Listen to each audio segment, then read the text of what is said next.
Anyone else here who's never heard of Plutarch until Charlotte Mason? Yeah, I have never heard of Plutarch before. I was like, Plu who? Yeah, so let's get into it. Welcome back to Living with Charlotte. I'm Lillian, creator of livingwithcharlotte.com, and that is a global hub where I curate all the best Charlotte Mason curriculum, events, local groups, and resources all in one spot to make it easier for you guys. I'm a homeschool mom of 2 boys, and I am a Charlotte Mason fangirl. Okay, if you are new to my channel, you can expect more of these Charlotte Mason curriculum reviews where I go deep dive into the curriculum and show you everything that is included. Now, you might be wondering, why in the world are your curriculum review videos so long? Like, not only is it a 10-part series, but they're like 20 to 40 minutes long. Other people have it like just one video and for 15 minutes long. So why is mine so long? Good question. So my reviews are really to empower you to use discernment to see if a curriculum will be a good fit for you. Because what might work for even my family or someone else's family might not work for yours, and that's totally okay. But sometimes we don't know exactly what's included in a curriculum based on maybe how someone might share from their own personal experience. So while I do have personal experience with the Alveary curriculum, I can't give you the full picture if I just share from my experience. And sometimes what can be a pro for one curriculum might not be a pro for some other family. So that's why I am trying to cover everything, like literally everything that is in this curriculum. So I hope you like that. First of all, shout out to my Alveary review series sponsor, Humble Heart Press. Alveary has actually partnered with Humble Heart Press, and they've turned their digital guides, their digital curriculum into these beautiful, ready-to-use physical books, which I will show you later. They figured out all the formatting, the binding, the durable lay-flat tape binding that they've used, and they've also used black and white printing so that it can save on costs, so that it's not too expensive to print out all of these lesson guides. It's delivered straight to your door and open and ready to go. So this is what one of them looks like.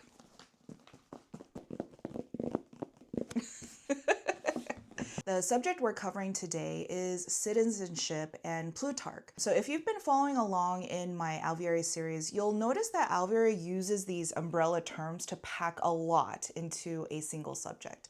And I think in some Charlotte Mason circles, people tend to equate Plutarch with citizenship. And, as long as you're reading Plutarch, check that off.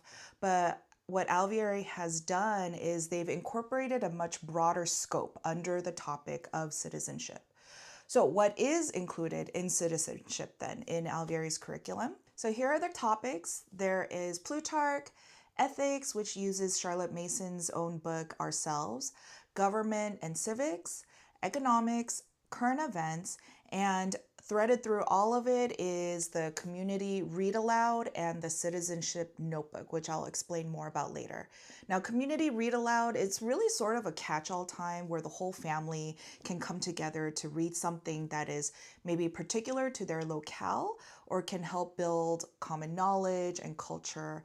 And so it's really meant to be a low-key read aloud time that fosters connection. Now let's talk about the scope and progression in the citizenship curriculum that Alveary has. Before I get into that, Charlotte Mason says in A Philosophy of Education, where she lays out the citizenship progression by form, she talks about how in the earlier forms, it's great to cover tales and fables of great citizens. And then in the next form, it's an inspiration of what citizenship could look like through the readings of Plutarch. And then towards the end, it's getting into the practical aspects of citizenship. So in Alveary's curriculum, you'll see that in how the topics within citizenship start to progress as the students get older, really follows what Charlotte Mason had prescribed there.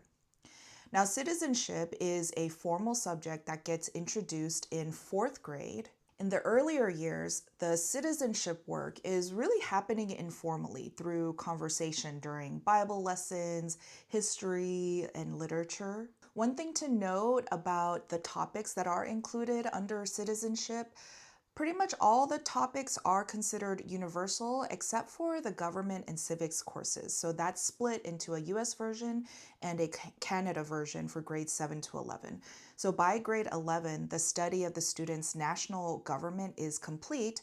And so by grade 12, there's no separate US and Canada track. For today's video, I'll be walking you through the US track, but if you're in Canada, just know that those upper level government years have a parallel set written for your context.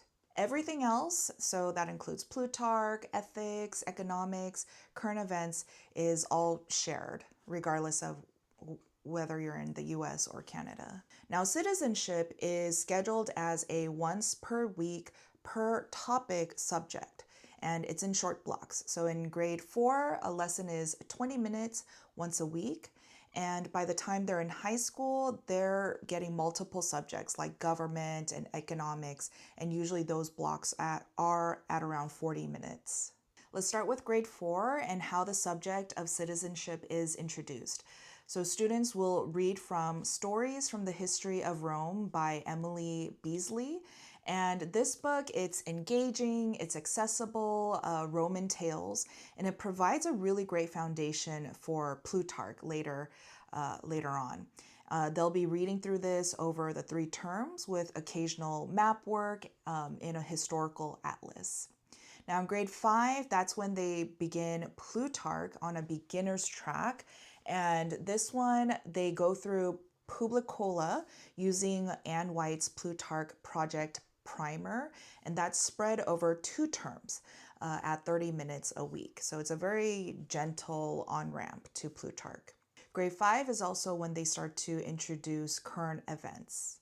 Now let's move on to grades 6 through 8, and more topics are added under the umbrella of citizenship during this time. Plutarch readings are on rotation, so for this year, and Alveary just released as of June 1st, they just released their 2026-2027 lesson plans.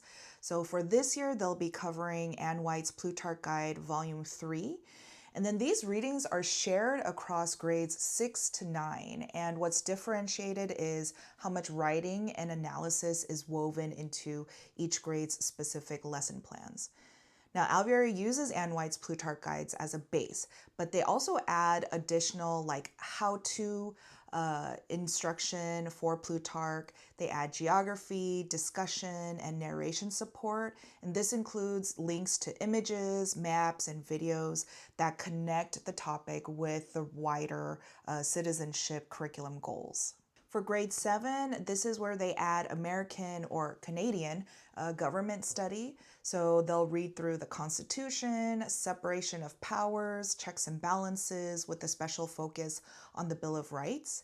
During this grade, they also add ethics as a separate topic. And this is where they use the text Ourselves. And that's Charlotte Mason's own volume that she wrote for students around the idea of self-government. And books 1 and 2 are scheduled across 5 years for Ourselves. In grade 8, that's when they add the topic of economics, and they'll add, the topic of personal finance as well. In grade 9, this is where they start to wrap up Plutarch, and they'll read their last life in the first 2 terms, and then they spend the rest of the year focusing on government through historical documents and decisions. So one thing to note that for the government topic starting in grade 9, this is actually tied into the current history rotation. So for this current year, they will be studying about the American government in the 1800 to 1900 time period, and this will be for grades 9 through 11. Now specifically for grades 10 and 11, During the first term of those years, this is where they will start to incorporate more of the idea of self-government and relationship building topics. And then they'll have a term on government and then a term on economics. For example, grade 10 opens with a term on the life of the mind and how to build good habits. And grade 11 opens with a term on the art of asking good questions for relationship building. So both years will continue reading through ourselves book 2 as the ethics strand. Now in grade 12, the final year, you will notice that the curriculum is a bit lighter, but they will focus on more applied concepts. So basic economic principles, engaging with contemporary culture, ethics topics around stewardship or relationships in a technological world, and understanding our consciences. Now, in terms of what books they've chosen, make sure you go ahead and check out their public book list, and I'll make sure to include that link in the description box below. So one thing to note is that in the upper years, starting from grade 8, they have created their own reader, and that's part of their readings, and it's usually not, or it's not listed as a book. From what I can tell, these readings are mostly around the study and history of government that's listed in a sequential way, especially because that the government topic is tied to the current history rotation. I also want to highlight an optional tool that they've created, which is called a citizenship notebook, and this is introduced in grade 5. Now, a citizenship notebook is designed to help students think intentionally about character development and foster habits of character-focused thinking until it starts to become natural without the aid of the notebook. They suggest that it's broken up into 5 tabbed sections. So section 1 would be about their readings on ourselves. So this section focuses on their personal reflection. It includes the map of man's soul to track allegories, a table for tracking personal appetites, and a list of virtues observed in the characters, and a personal habit log. Section 2 is all about character sketches. So students will write brief sketches of historical or fictional figures that they encounter through their other lessons like literature or history or Bible. And these sketches include the person's significance, their attributes, their weaknesses perhaps, and lessons that the students can learn from them. Section 3 is the way of the will chart, and that's a concept that's pulled from Charlotte Mason's book, Ourselves. And this chart is used to categorize individuals as either weak-willed, ruled by desires or impulses, or governed by will, making the right choice even when it is difficult. Section 4 is where they can track current events. So as students scan headlines and record significant or interesting stories, they're providing a brief written record and an oral narration of those articles. Section 5 is all about government, and this section is for narrations or diagrams explaining their current government structure. It includes tracking people that are currently in office at the federal, state, and local levels, monitoring important bills or legislation, and recording election results. So this is the flip through for Citizenship Grade 8, and you'll see all the different topics that are covered in citizenship for this grade. About the course, you'll see how they list out what they're covering in Plutarch, what to do for current events, American government and econ, community read-alouds, and ethics. They'll have placement and combining tips. Scheduling, so by the time they're in 8th grade, they actually have 3 lessons per week that are under the topic of citizenship. And then planning and prep, this is where they'll give you all the links and what type of prep you would need to do in advance. The books and resources that they use. So one thing to note in grade 8, this might be new for this year's Plutarch or this year's citizenship curriculum, is in grade 8 they have a reader. Oh, never mind, it's right here. Okay, so grade 8 reading PDF. So this is the reader that I was mentioning that they have. So it's a PDF that they've created. And again, these are the links for that. how to teach. So this is some guidance on how to go through each of those lessons. So prepare, recap, introduce the topic. So maybe it's to show some headlines to get an overview first, or for Plutarch, it's using a picture, a map, or an engaging question to prep them. Then they read that particular assignment or reading, have them narrate, discuss, and a chance to record those in their citizenship notebooks. Okay, so let's look at week 1. So again, they're going through this 3 times a week.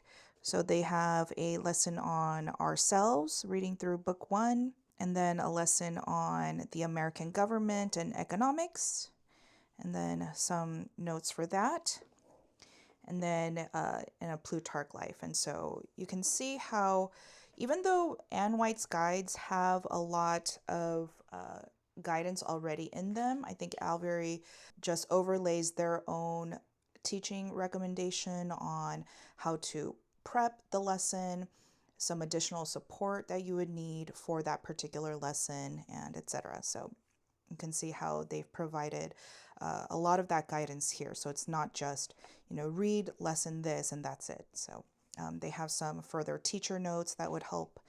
And yeah, so one thing to also point out, since this is an upper grade, they'll have more composition prompts that you can add for these lessons. These are the exams, and again, these are based on the different topics that are within citizenship. So those are the exam questions. So again, for citizenship, this is a pretty robust curriculum, plenty of lesson plans that cover all of these topics. And again, there's always several links that are resource material that go along with the lesson plans. If you're not considering Alveary as a whole curriculum, but you like what you saw in the flip through, and you might want to consider just the citizenship course or curriculum, that is sold in the Alveary shop as a standalone product. So I'll make sure to link that in the description box below so you could check that out. So that's it with Alveary's citizenship curriculum. Overall, I think Alveary does a great job in covering a broad range of topics that are included under the topic of citizenship without heavy-handed moralizing or politicizing these topics. They've crafted many of their discussion questions to be very open-ended and morally neutral so that students are encouraged to start forming their own opinions about these things. Now, one thing to note here, if you didn't catch it, Plutarch is only scheduled from grades 6 to 9, and that's not including the introductory track in grade 5 that uses Publicola. I couldn't find an answer to why they limit the Plutarch readings to just grades 6 to 9 while I was looking at the lesson plans. So it would be great if someone from Charlotte Mason Institute or Alveary could help me answer that question, or if anyone else knows, please definitely leave that in the comments below, because that was a question I genuinely had. My most educated guess for why that would be is because the other topics of civics and government continue similar discussions in the high school years or in the upper years without having to rely on just Plutarch as the reading text for those discussions. So that's my best guess. So that's it for this deep dive. This was part 8 of my 10-part series. And there might be an 11th part from how things are going. But anyways, make sure if you haven't seen the rest of my series, go ahead. Oh, and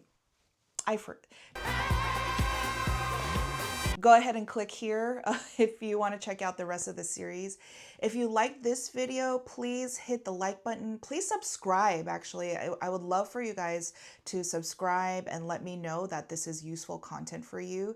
And if there's someone else that you know who would enjoy this video, please share that with them. Please share about this channel and about livingwithcharlotte.com. These are really resources to help you in the Charlotte Mason community.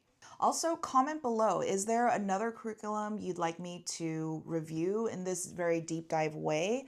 And I am queuing those up for future reviews. And it doesn't have to be an explicitly Charlotte Mason curriculum. It could be something that you had questions about whether it is aligned with Charlotte Mason's philosophy, because there are plenty out there that don't quite market themselves as Charlotte Mason. But if you really take a look at how they're writing the curriculum, what they're including in it, it is very much Charlotte Mason aligned. And I know I did a simple flip through of the 8th grade curriculum, but if there are other grades, other subjects that you'd like me to do a quick flip through of, please comment that below too, and I'll definitely make time to share that flip through in in another video, like in a short form probably. Now, if you are considering Alveary or really any of what I call the Big 5 Charlotte Mason curriculum, so that's Ambleside Online, Alveary, A Gentle Feast, CMEC, and Simply Charlotte Mason. If you're considering any of those 5, I have created a freebie for you to help aid in your decision and just compare and contrast those 5 to see what would be the best fit. And you can get that in the link below in my description box, and you can sign up for my emails and I will send that to your inbox right away. All right, that is it. We are, like I said, home stretch. This was part 8 out of 10 plus 1 perhaps. So we are going to be wrapping this up very soon, guys. Thank you so much for everyone who has been telling me how helpful these videos are. That has been so encouraging to me. And again, please subscribe. I even got my hair done for you guys. No, just kidding. I just came back from the salon, so I wanted to take advantage of that and shoot a video while my hair actually looked nice. So anyways, okay, love you guys. Bye.